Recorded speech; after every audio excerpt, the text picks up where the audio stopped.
los que nos quedó de la clase pasada, ¿no? Buenos días, buenas tardes o buenas noches a todos quienes se conectan de manera sincrónica. Vamos a iniciar la clase de ahora y vamos a iniciar recordando todos los elementos vistos en la clase anterior eh, respecto de la práctica basada en la evidencia, ¿no? Este es un elemento fundamental del proceso ETO, establecido principalmente para poder dar seguridad respecto, ¿no es cierto?, a los componentes interventivos relacionados precisamente con el conocimiento en terapia ocupacional, con el conocimiento acumulado, y para dar seguridad respecto a los procesos de intervención. Por tanto, la práctica basada en la evidencia es un elemento que sí o sí tenemos que volver a rescatar, volver a evidenciar, porque son los mecanismos que favorecen la calidad del servicio en terapia ocupacional en cualquier ámbito de trabajo o en cualquier ámbito de acción en nuestra disciplina. En este sentido, había una actividad práctica grupal en donde se invitaba a que ustedes imaginaran que son un TO de la unidad de rehabilitación del Hospital Base, y la idea es que a partir de este breve caso ejemplificaran cómo utilizaban la evidencia para la situación de salud. Abierto, relacionado principalmente como para ir recordando qué elementos de la práctica basada en la evidencia precisamente se activaban, porque esto ya lo hemos visto antes, lo vimos en introducción, lo vimos también en epistemología de alguna manera. Entonces la idea ahora es precisamente visualizar cuáles son las herramientas que quedan y cómo lo utilizan para un caso clínico en particular, ¿no? O una situación de salud. ¿Cuál es la situación de salud? La situación de salud es Carla, de 4 años, quien tiene, al parecer, un síndrome de Guillain-Barré, y eventualmente usted, como terapeuta ocupacional de la unidad de rehabilitación, tiene que consensuar y tiene que proponer un plan de trabajo. ¿Cuál es la evidencia que sustenta el trabajo de TO en este ámbito? ¿Cómo lo utilizan? Esa es la idea de que podamos conversar en este momento antes de iniciar, ¿no es cierto?, la clase en particular. En ese sentido, les voy a pedir de quien haya hecho la tarea lo pueda exponer de manera abierta, porque la idea es que vayamos conversando sobre esto. Así que los escucho. No sé quién quiere partir.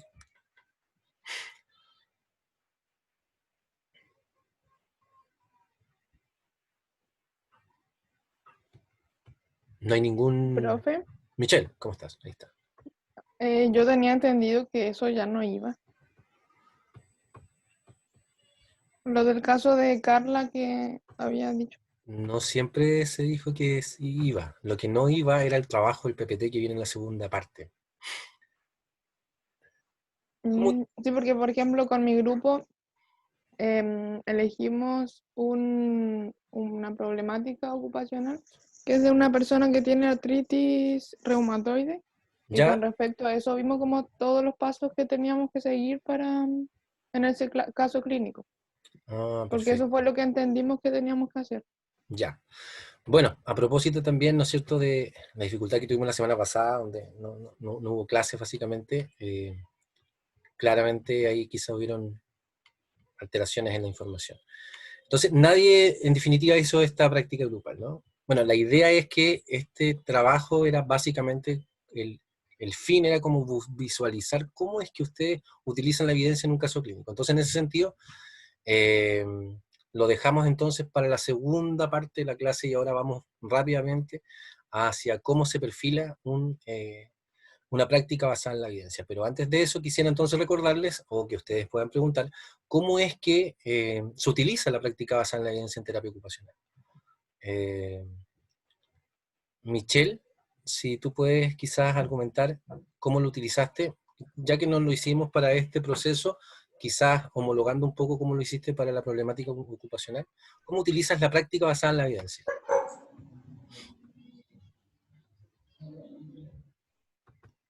Bueno, en este caso, em, en todos los casos en general hay que buscar primero información sobre la enfermedad que posea la persona. Muy bien, Intentar buscar en las bases de datos. de información, base de datos, eso.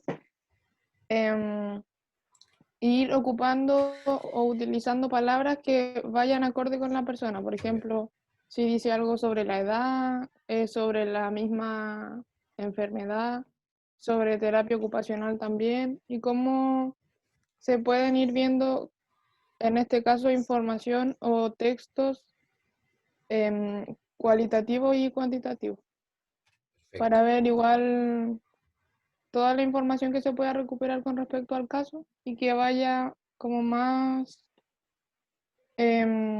ligado al caso que tenemos nosotros en lo personal. Perfecto. Muchas gracias, Michelle.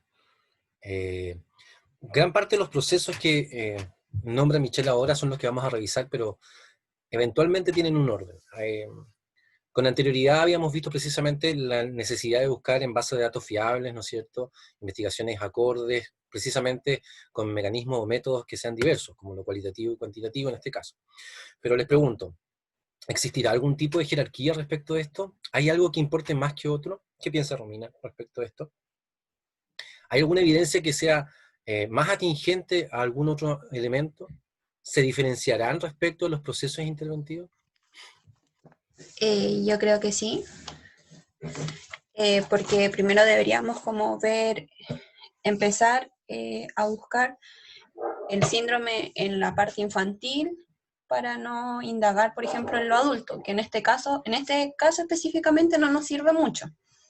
Claro. Después ver cuáles serían los síntomas, las causas, eh, todo eso, y para después ver cómo como terapeutas ocupacionales podemos intervenir, porque tampoco siento yo que nos sirve como, sí nos sirve para conocer qué hace un médico, un kinesiólogo o otro profesional, pero necesitamos saber cómo vamos a intervenir nosotros o cómo se ha intervenido en otras situaciones para poder visualizar el caso que estamos tratando. Perfecto, súper bien.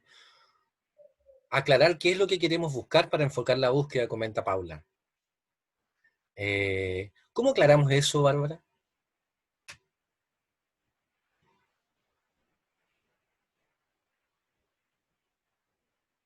Bárbara, ¿me puedes escuchar?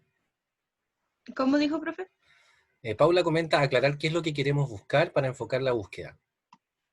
¿Qué es lo que Mm, eventualmente queremos aclarar?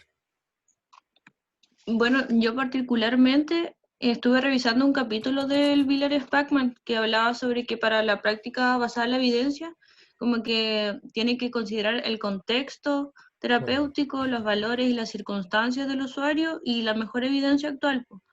Y de ahí estuve viendo lo del proceso terapéutico, que había como enfocarse en crear por medio de la evaluación un perfil ocupacional, un análisis del desempeño ocupacional y hacer un resultados deseados. Entonces yo creo que partiendo por ese enfoque se daría lo otro. Muy bien. Muy bien. Particularmente, capítulo 31, Village Spackman, va a estar también hoy día en CIDEDUC, para que lo puedan revisar, es que está la base también de esta clase que vamos a presentar hoy día, como datos, ¿no? Así que muy bien ahí, Bárbara, con el libro en mano también te va a servir para poder ir guiando un poco la clase que tenemos hoy día. O sea, Profe, sí, adelante. y igual para abordar la problemática que habíamos hecho de la segunda parte, Sí, igual había hecho como una jerarquía, pues, de usar el primero el razonamiento científico, que era para este caso de usar la evidencia, después la recolección de la evidencia de la problemática, después la selección de herramientas para la evaluación, porque no todas van a servir para la misma problemática, perfecto. y además utilizar la evidencia para guiar la práctica comunicándole los resultados a los usuarios, porque igual se necesita como que tengan una idea del proceso que están haciendo. Perfecto, lo vamos a discutir en la segunda parte de la clase, ¿sí? Pero muy bien ahí lo que se establece, y la idea es que lo podamos discutir porque también la idea es consensual. Ya vamos a presentar la segunda unidad en general en la segunda parte de clase, porque vamos a resolver estas dudas respecto de la metodología. Ahora estamos como dando la última vuelta teórica antes de iniciar estos procesos de razonamiento más a través de situaciones de salud en informes o en casos. Investigar intervenciones ya realizadas respecto a la misma patología, comenta Araceli, se aclara a través del perfil ocupacional, comenta Sebastián. Romina dice también que a través de las palabras claves podemos situarnos, ¿cierto?, y aclarar lo que queremos buscar. En general, todas consideraciones bastante acertadas, ¿no? Y ahora la idea es poder situarnos. El ejercicio original de esto era que precisamente se presentaba este caso, ustedes trabajaban de manera grupal y volvían a clases como un poco evidenciando cómo buscar información respecto de esto, ¿no? Si alguien quiere hacerlo de manera personal, lo invito a que lo haga, y si quiere entrenar este proceso, es súper importante que lo haga, y desde ahí poder establecer también preguntas asociadas al proceso que yo voy a estar siempre llano a responder. Eventualmente también se los comento para aquellos estudiantes que están de manera sincrónica trabajando, porque como no pueden probablemente participar, la idea es que entonces participemos de manera sincrónica también.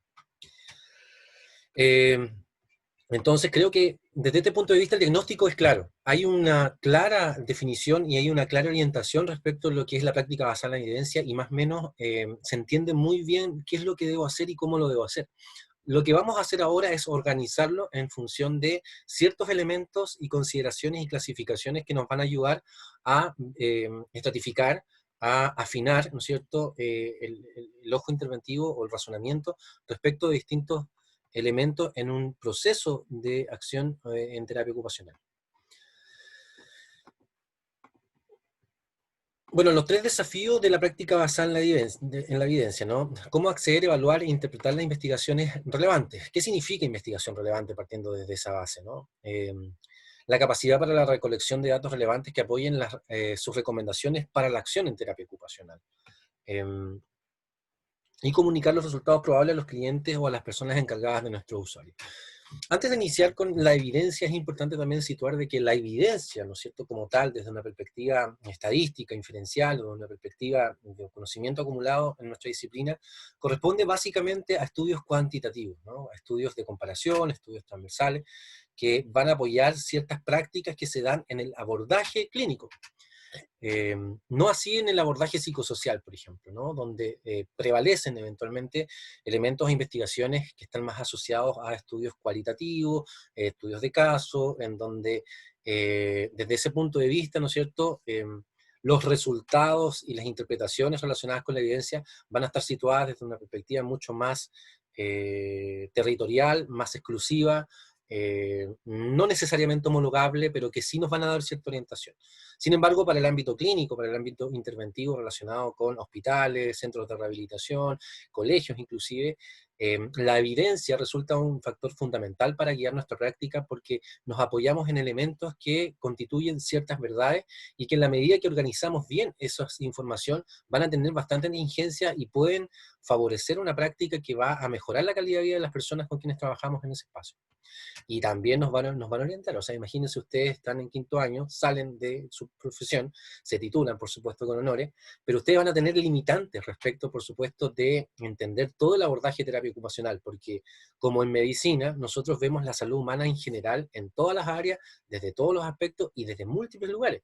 Por tanto, la práctica hoy día, o la formación en terapia ocupacional, va a tratar de orientar en aspectos fundamentales, más tradicionales, algunos emergentes, estratégicos desde el territorio, pero que no necesariamente van a responder al primer trabajo que tengan, por ejemplo, ¿no? Entonces, desde aquí, entonces, la gestión del conocimiento es un ámbito que ustedes ya deben empezar a desarrollar desde el punto de vista de la búsqueda de información y el análisis de esa información para que sea fiable y para que ustedes puedan, desde ese punto de vista, responder a las exigencias de su medio profesional. Entonces aquí visualizamos elementos, ¿no es cierto?, relacionados precisamente con la práctica basada en la evidencia, que en definitiva, al final, siempre confluye en la visualización y en la comunicación de los resultados probables para la visualización de objetivos compartidos con las personas, ¿no? Es súper importante que como terapeutas siempre tengamos muy, muy definido que los objetivos se plantean en conjunto, de manera colectiva. No es una definición antojadiza, ¿no es cierto?, del profesional respecto a lo que piensa que el usuario debe mejorar, sino que es una condición necesariamente conversada con la persona en base a un acuerdo previo que permita precisamente establecer un fin que favorezca el vínculo, que favorezca la intervención, que motive el proceso, ¿no? Pues en la medida que no comunicamos resultados, que no consensuamos objetivos, la verdad es que se convierte en una práctica más biomédica, desde un punto de vista más de usuario, de profesional paciente, que de terapeuta usuario persona. Entonces, muy importante, y esto lo quiero recalcar para que quede, ¿no es cierto?, en su inconsciente hacia la intervención futura, que los objetivos, ¿no es cierto?, y los resultados de la intervención siempre se comparten, se consensuan con las personas. Profe, Sí. en el caso, por ejemplo, de pediatría, estar trabajando con niños, ¿cómo se hace ahí? Se habla obviamente con los papás, pero al niño igual supongo que se le dice algo, ¿o no? Existen estrategias relacionadas precisamente como para validar y establecer y visualizar el interés del niño respecto de lo que eventualmente hacemos. Recordemos que nuestra práctica en infancia es a partir del juego, entonces el juego es un medio y un fin en general.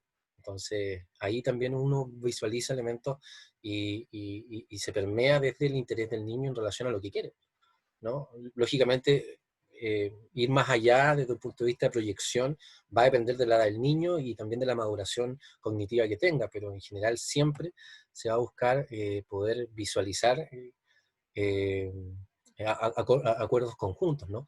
Y eventualmente si es un niño de entre 1 y 7 años, ¿no es cierto?, los objetivos en concreto, que tienen que ver más con la funcionalidad, la autonomía, la independencia, se van a dar necesariamente desde desde el acuerdo familiar.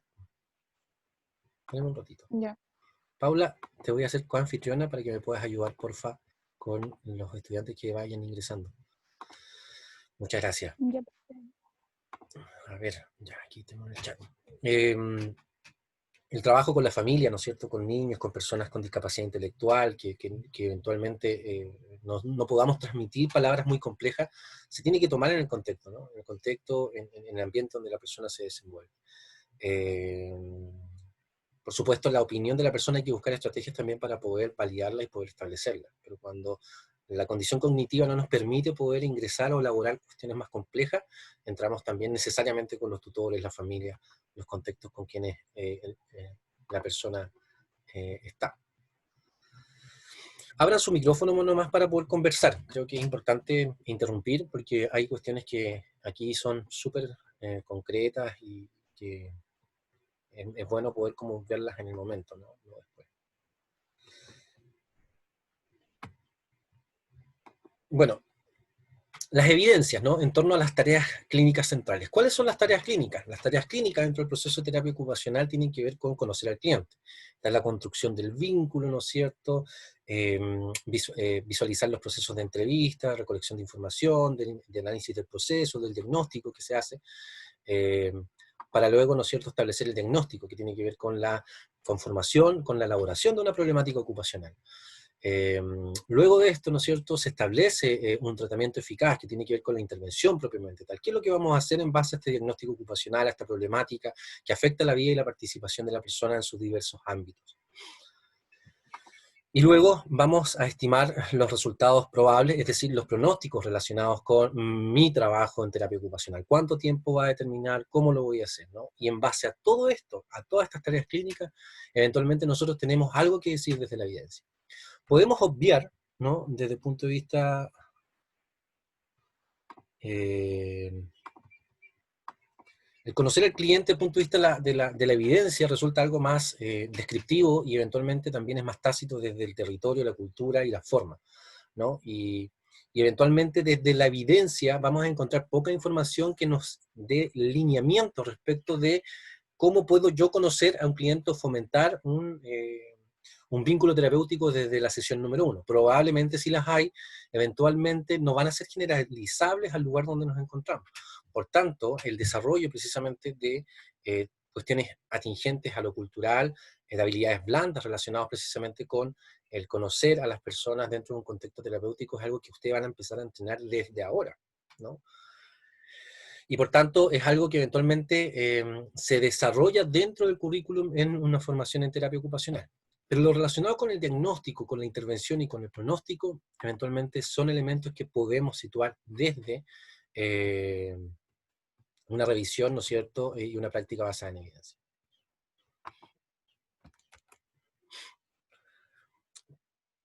Para que de alguna manera, ¿no es cierto?, nosotros podamos lograr la mejor evidencia, ¿no?, poder generar atingencia, sensibilidad respecto a la información que estoy atendiendo, es necesario relacionar 3 elementos específicos, ¿no?, que son los valores, lo comentaba Bárbara hace un rato, y circunstancias de las personas, ¿no? Esto tiene que ver mucho con el razonamiento pragmático, de entender dónde estamos, ¿ya? El contexto terapéutico respecto de la organización, ¿ya? Es distinto cuando estoy en una unidad de rehabilitación en un hospital a cuando estoy en una unidad de rehabilitación con base comunitaria al lado de un SECOF, de un CESFAM, ¿no? las formas en cómo se visualiza, ¿no es cierto?, el trabajo, tanto desde el diagnóstico hacia el pronóstico, va a ser distinta, va a ser diversa. Y en base a esos dos, ¿no es cierto?, a esos dos elementos relacionados con la cultura, el contexto, los valores de las personas y la institucionalidad, eventualmente voy a elegir la mejor evidencia para el trabajo que voy a desarrollar. Y esto, que se denomina pericia clínica, ¿no es cierto?, lo tengo que tener presente en cada elemento que voy a definir, ¿no es cierto?, y que voy a buscar en torno a mi intervención. Entonces, cuando hablo del diagnóstico, por ejemplo, ¿qué debiese buscar en Guillain-Barré para poder entenderlo? ¿Qué voy a buscar, ¿no es cierto?, con el caso de Carla, respecto del tratamiento en la intervención? ¿Qué es lo que voy a buscar respecto del pronóstico? Sí. ¿Dudas hasta acá? ¿Comentarios?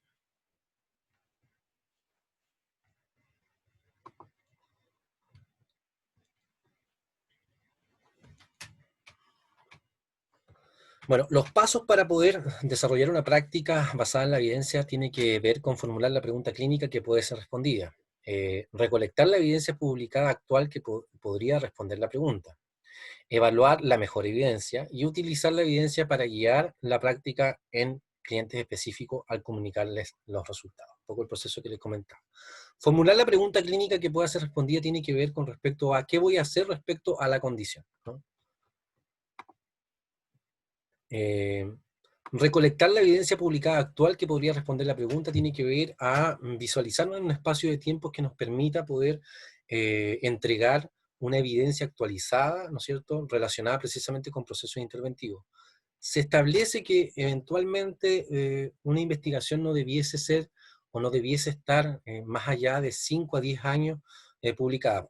Fuera de ese plazo ya la información pierde validez eventualmente porque se busca precisamente que los procesos de investigación vayan renovándose en función de cómo también la sociedad y las personas en sus modos de vida y en sus necesidades también van cambiando. Evaluar la mejor evidencia también resulta en un proceso en particular que vamos a visualizar ahora. La pregunta clínica tiene que ver particularmente con las palabras claves que voy a desarrollar, ¿no? Que la tingencia respecto de cómo las investigaciones eventualmente pueden ayudarme a responder, por ejemplo, temas de diagnóstico en terapia ocupacional. ¿Qué pasa, por ejemplo, si me encuentro hoy día en la unidad, en una UPC pediátrica, en un hospital, y llega un niño con una enfermedad genética? ¿Cuál va a ser la propuesta de intervención desde ese ámbito? No sé si ustedes vieron, pero hace poquito hay un caso de un niño en Chile que necesita un medicamento súper caro, que es Rafita. Eventualmente, ¿cuál sería como el rol del terapeuta ocupacional, por ejemplo, en un contexto interventivo desde ese punto de vista? Cuando hay un pronóstico a la base, dada por investigaciones que necesariamente tienen que estar actualizadas en ese ámbito. Lo mismo, por ejemplo, cuando tenemos enfermedades que un poco determinan sentencias, ¿no?, y expectativas de vida. Me ha tocado en distintos exámenes de título visualizar, por diversos motivos, por supuesto, que los nervios siempre juegan elementos o factores en contra en los estudiantes, pero nos ha tocado escuchar estudiantes que a propósito de no tener claridad respecto de elementos teóricos relacionados con condiciones de salud, establecen objetivos y de trabajo que están muy, muy, muy lejos de ser atingentes en relación, por ejemplo, a las expectativas de vida respecto a una enfermedad. Entonces, es importante conocer los elementos relacionados, por ejemplo, con la pregunta clínica. ¿Qué es lo que yo quiero hacer? ¿Cómo lo voy a hacer? Respecto a una patología en particular o a una condición de salud. Evaluar la mejor evidencia, entonces, requiere necesariamente de 4 pasos, ¿ya? Aquí vamos a visualizar elementos relacionados con generalización, fiabilidad, importancia clínica y relevancia. Un poco para ordenar, ¿no es cierto?, cómo es que yo busco la información científica. Eso es hoy día el objetivo de esta clase en particular. La relevancia va a establecerse a partir, como lo declaraban en el chat, ¿no?, a partir de investigar una variable ocupacional de interés, ¿no es cierto?, definidos a partir de las palabras claves en relación al contexto clínico y terapia ocupacional. Asociado al caso de Carla, ¿no es cierto?, una niña de 4 años con síndrome de Guillain-Barré, investigar particularmente lo que es particularmente la enfermedad, como decía Romina, atingente al área pediátrica, porque Guillain-Barré como una enfermedad neurológica, ¿no es cierto?, una degenerativa, se produce particularmente en hombres de edad adulta, no en niños, pero también existen eventos y existen casos relacionados con niños, pero bueno, si es más escaso, ¿qué hay? ¿Cómo lo hago? ¿No? Buscar información relacionada a eso que me permite orientar. Les hago una pregunta, ¿qué pasa si no existe información relacionada con el caso descrito? ¿Qué harían ustedes?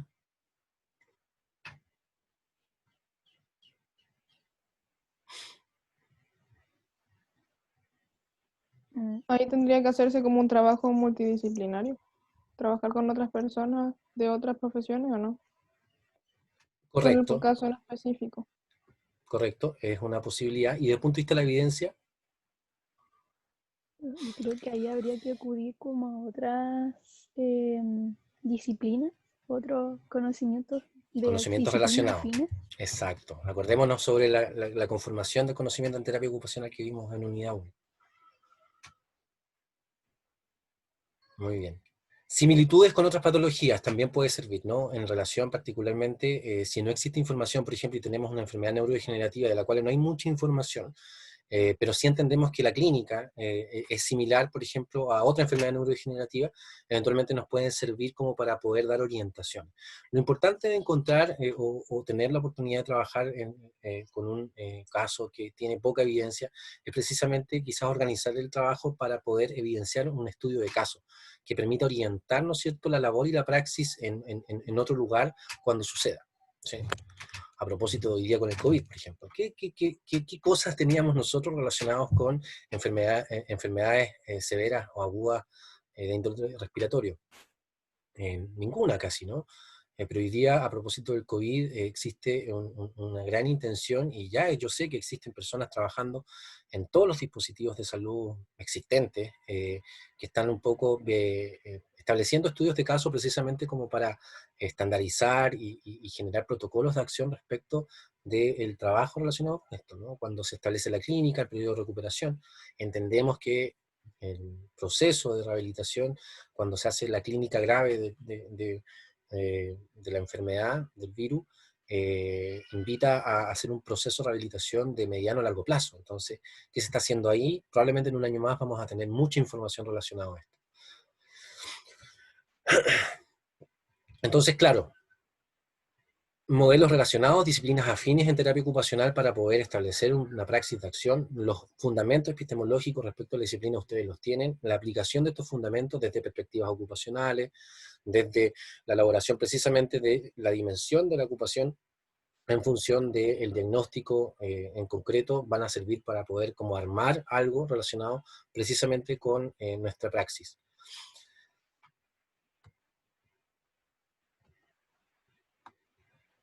Los participantes de la evidencia corresponden y son símiles a la población del cliente. Esto es importante, ¿no?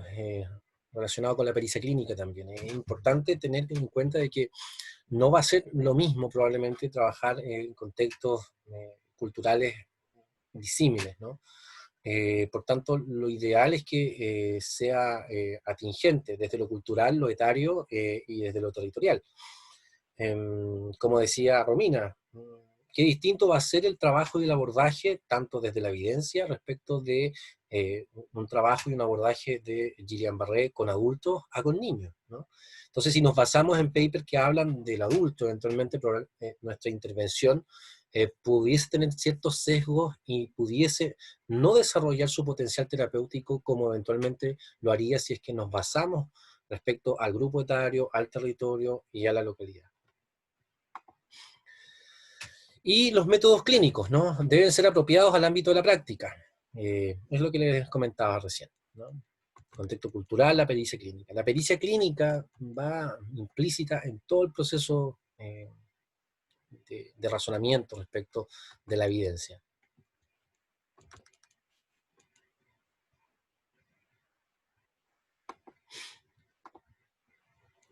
Vamos a hablar de fiabilidad. ¿Cuándo un estudio es fiable? Les pregunto. Yo recuerdo que en introducción siempre les comenté sobre que algo era fiable si estaba en una base de datos fiable, ¿no? ¿Qué piensan de eso hoy?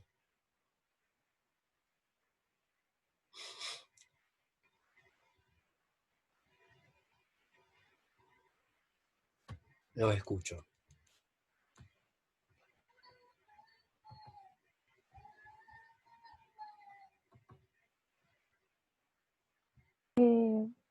Profe, yo creo que la fiabilidad, bueno, aparte de la revista, de donde provenga y que tenga cierta, ¿cómo se llama?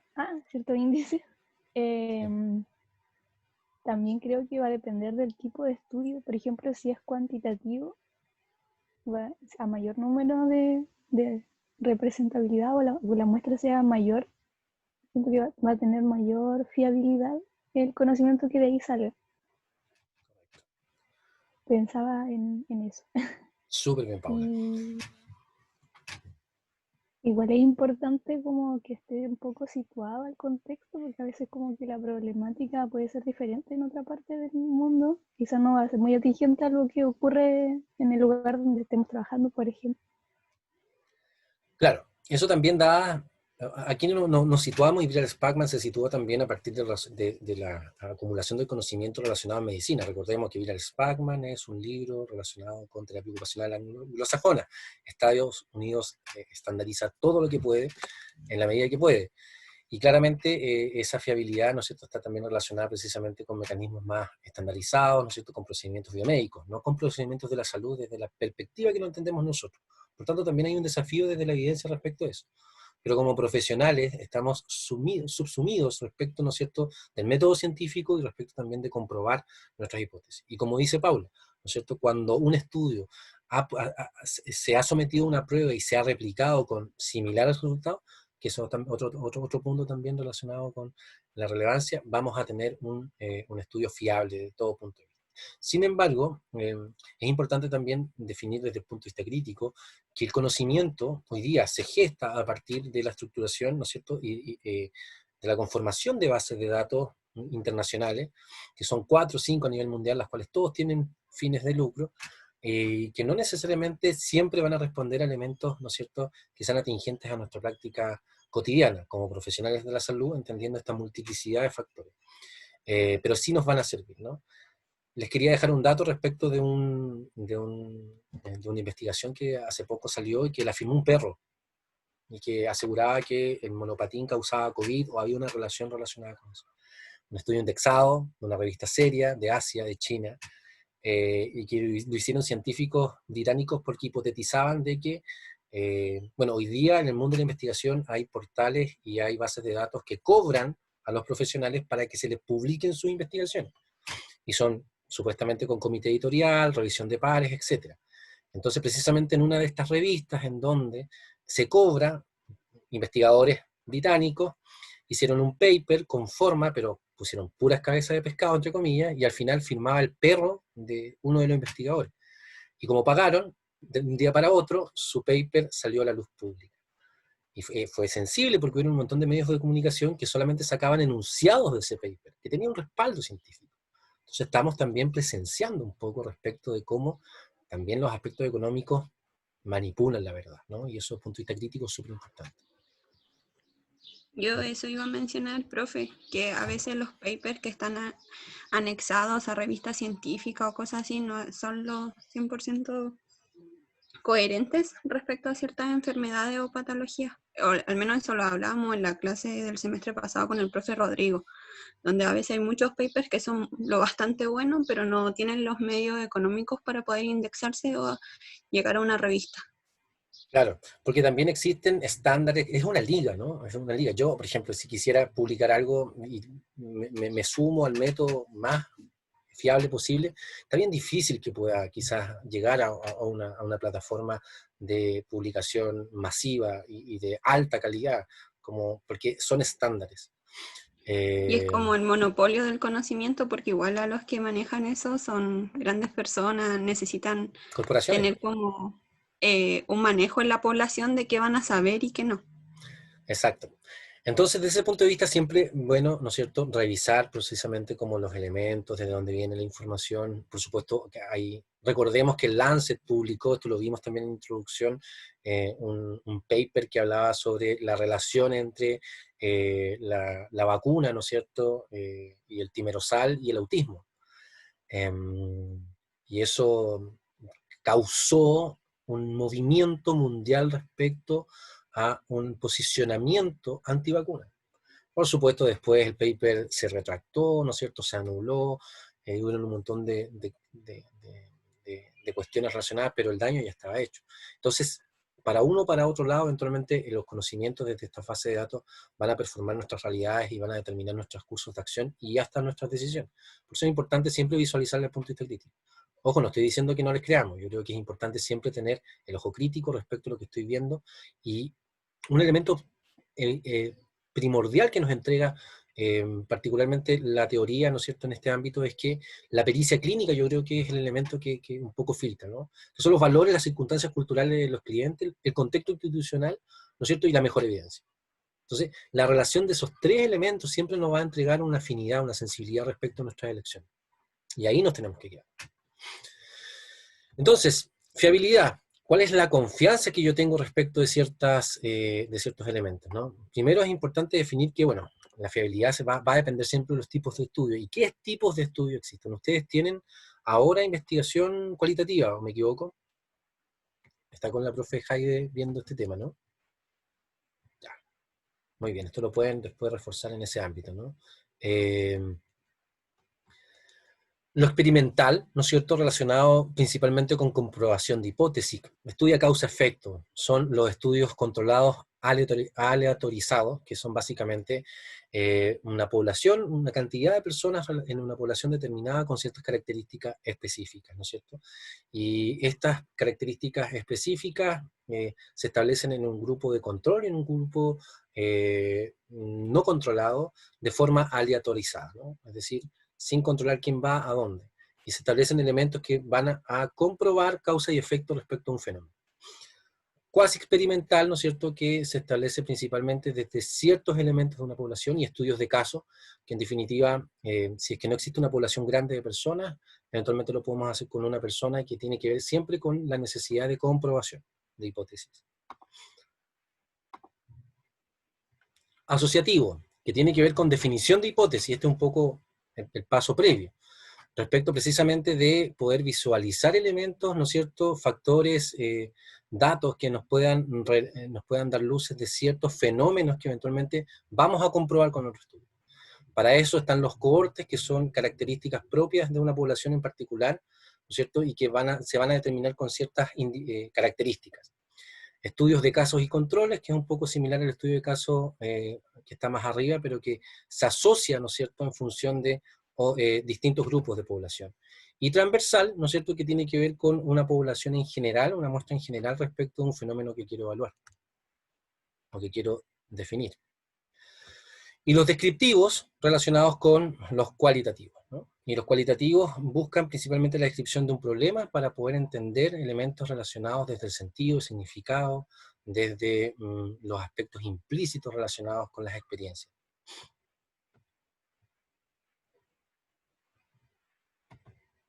Desde este punto de vista, la fiabilidad, ¿no es cierto?, se establecen ciertas jerarquías, y cuando lo desarrollamos o lo llevamos a las tareas clínicas, vamos a entender que para el diagnóstico, ¿no es cierto?, el estudio de mejor fiabilidad, de mayor confianza, me la va a entregar las revisiones sistemáticas. ¿Saben lo que son las revisiones sistemáticas?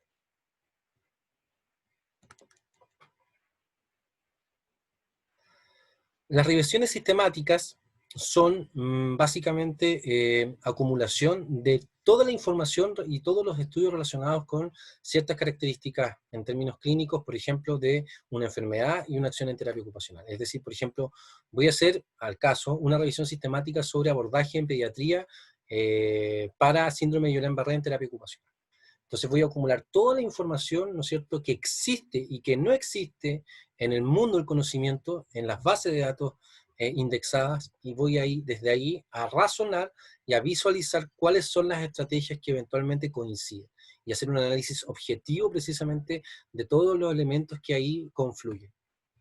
Eventualmente estas son las que, por lo general, para todas las tareas clínicas y para todo proceso de práctica basada en la evidencia, hoy en día las revisiones sistemáticas son de lo más fiable a partir, ¿no es cierto?, de un análisis, ¿no es cierto?, que vaya a dar cuenta precisamente de elementos que van a servir para una intervención en particular. Por ejemplo, análisis sistemático podemos encontrar de diversos índole. Hoy día en terapia ocupacional se utiliza harto eso también, porque hay harta información en distintos lugares, pero ya la segunda como ola de investigación empieza como a aglutinar esta información. Se aglutina esta información, se sacan ciertas conclusiones y de esas conclusiones se empiezan a establecer otro tipo y se enfocan otro tipo de investigación, como para comprobar, ¿no es cierto?, o rechazar las hipótesis que se plantean desde estas revisiones generales. Por ejemplo, hay un estudio que es una revisión sistemática sobre perspectiva ocupacional. Perspectiva ocupacional, no es perspectiva ocupacional de la salud, sino como perspectiva ocupacional, lo utilizan muchas profesiones, y desde la teoría, desde la base de datos, la que menos se ocupa es en terapia ocupacional, o en ciencia de la ocupación. Está más desde la economía, desde las ciencias de la ergonomía, desde las ciencias del trabajo, y hay todo un elemento ahí, ¿no es cierto?, de conformación de esta palabra en particular. Entonces esos elementos nos sirven después para situarnos, poder establecer desafíos a futuro y líneas también de trabajo relacionados con lo que vaya a evidenciar. Bueno, la mayor jerarquía en general, y no quiero ser tan específico con esto porque creo que a este nivel es importante que entendamos que la revisión de estudios sistemáticos siempre van a ser las evidencias más confiables, ¿no? Y además, visualizar que los estudios de casos son los menos fiables, pero que para terapia ocupacional viene siendo uno de los mecanismos de ciencia más democratizados que existen, ¿no? Porque nuestra profesión, al no estar tan sistematizada, eventualmente no hay mucha información. Entonces, eventualmente, cada vez que se establece, ¿no es cierto?, un ámbito de trabajo en donde no hay información previa, se establece un caso clínico, un estudio de caso que aporta, ¿no es cierto?, a la orientación sobre al menos conceptualizar los elementos relacionados con el fenómeno que estoy abordando, o con la problemática que estoy abordando. Por tanto, es súper importante para nuestro ejercicio. Por supuesto, la idea es ir de más a menos, pero desde el punto de vista de la fiabilidad, estudios de caso nos van a servir mucho para poder desarrollar nuestra práctica profesional. Y eso ustedes lo van a experimentar en la medida que vayan buscando precisamente estos elementos desde los casos clínicos que vayamos abordando. Tanto para el diagnóstico, la intervención, como el pronóstico, que son las tareas clínicas, ¿no?, importantes dentro de un proceso en terapia ocupacional, las revisiones sistemáticas aleatorizadas y no, son las evidencias más fiables que pueden existir, ¿sí?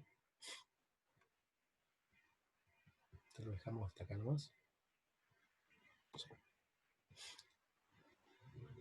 Otro elemento importante, ¿no es cierto?, y los dos elementos importantes respecto también de la mejor evidencia tiene que ver con la generalización, ¿no? La generalización y la importancia clínica.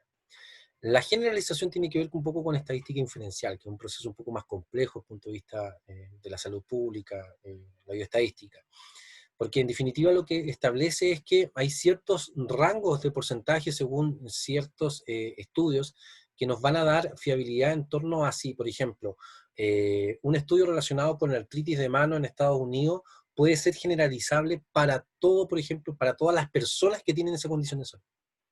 Entonces la generalización tiene que ver con la posibilidad que tiene un estudio de generalizarse, y eso tiene que ver con, por supuesto, los tipos de estudios que se establecen, ¿no? En la medida que un estudio experimental, ¿no es cierto?, aleatorio, masivo, que traspasa después un estudio transversal, ¿no es cierto?, que se comprueba, se repite, que se vuelva a comprobar, eventualmente la relevancia y la generalización van a aumentar, y esto va a establecer, ¿no es cierto?, que los elementos situados desde las conclusiones, los abordajes, las estrategias, sean muy fiables al momento, por ejemplo, de establecer una práctica en cualquier lugar del mundo. Llevado, por ejemplo, esto a la rehabilitación física, que es donde nos paramos para poder un poco hablar de este tema, las técnicas, por ejemplo, de economía articular, en artritis reumatoide, por ejemplo, son estrategias que van a servir a cualquier persona que tenga alteraciones a las articulaciones o a la estructura biomecánica de la mano, en cualquier parte del mundo, independiente de los contextos clínicos, de los contextos culturales, ¿no? ¿Y por qué? Porque se basan en métodos y análisis que son del punto de vista más de la ciencia básica, biomecánicos, estructurales, matemáticos inclusive, y de experiencia también acumulada, ¿no?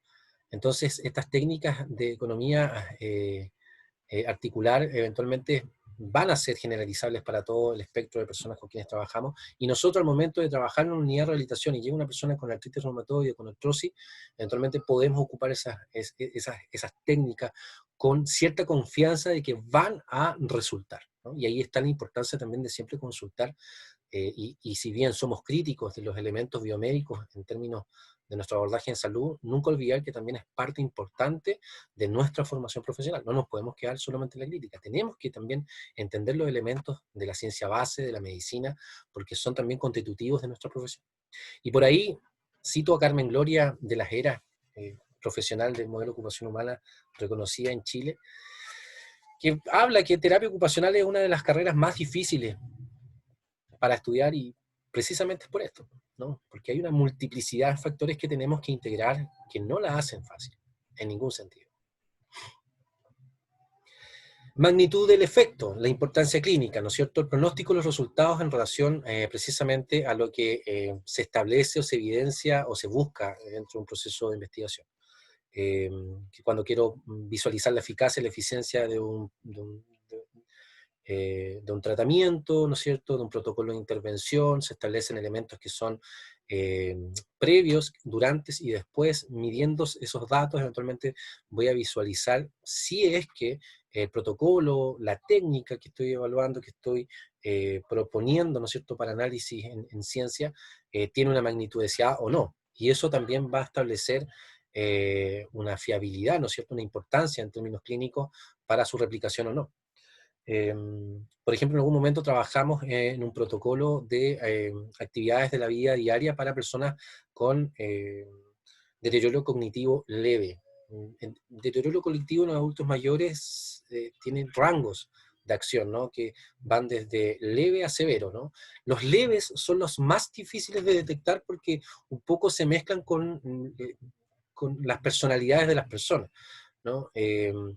Son cuestiones súper sutiles que aparecen, ¿no es cierto?, en la medida que las personas van teniendo deterioro cognitivo, ya sea por la edad o por cualquier enfermedad de base, y eventualmente la evidencia supone de que a menor tiempo de intervención respecto a una condición patológica en el área cognitiva, mejores resultados voy a tener.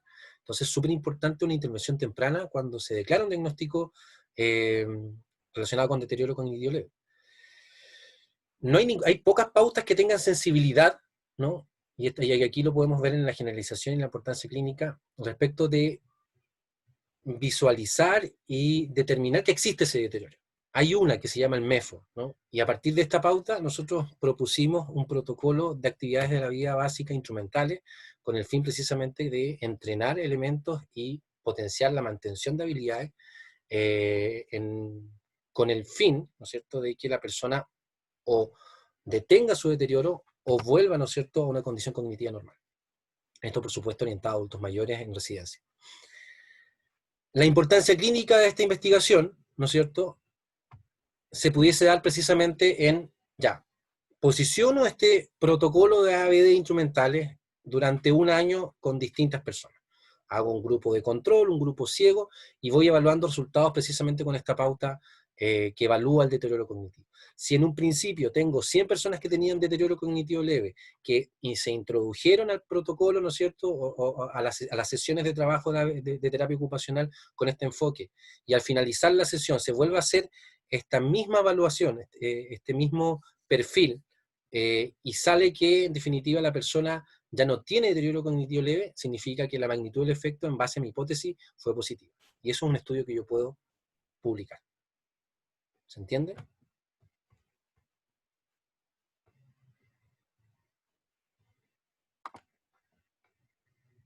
Sí, no, no, sí.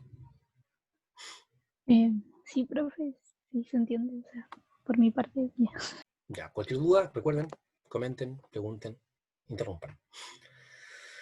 Entonces, La magnitud del efecto tiene que ver con el previo y el post, ¿no? De cómo eventualmente evoluciona una persona, y eso se mide también en ámbitos estadísticos, que no son atingentes a revisarlo en esta asignatura en particular, pero sí es importante que lo sepan en su generalidad, ¿sí?